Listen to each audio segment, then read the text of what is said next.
Այնուհետև որոշակի ուրեմն հատված ոչ կարճ հատկացված է նրան, թե ինչի են ձգտում եւ ինչ օգուտներ ունենալու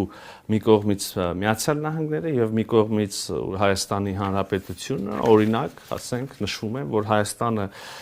սրանով ընդլայնելու է իր դերակատարությունը որպես տարածաշրջանային տարանցիկ եւ տնտեսական հանգույցի,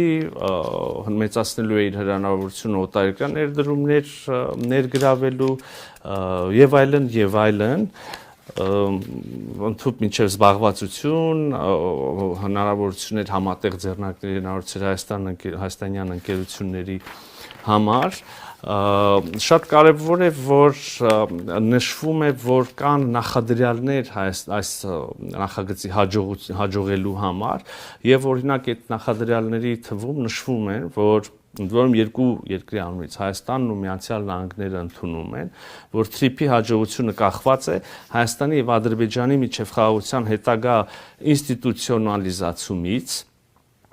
որ նաև կախված է հաջողությունը Հայաստան-Թուրքիա ամբողջական կարգավորման առաջընթացից, ԱՄՆ կայուն ներգրավվածությունից, տարածաշրջանային համագործակցությունից, կայունությունից եւ այլն, սա կարծում եմ կրկին շատ կարևոր է անընդհատ հիշել եւ ընդգծել։ Իհարկե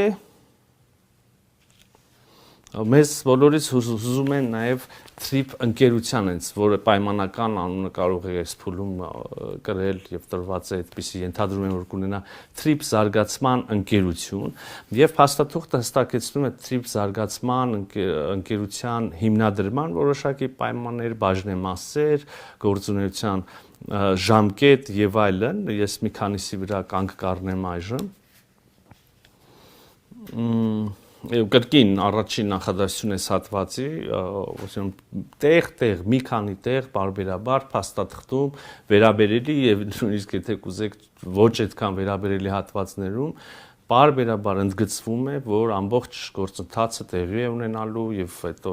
գործարկվելու են ենթակառուցվածքները Հայաստանի ինքնիշխանության եւ իրավազորության լիակատար պահպանմամբ, կարող եք ընթերցել ինքներդ եւ յուրաքանչյուր հատվածում այդ հղում, այդ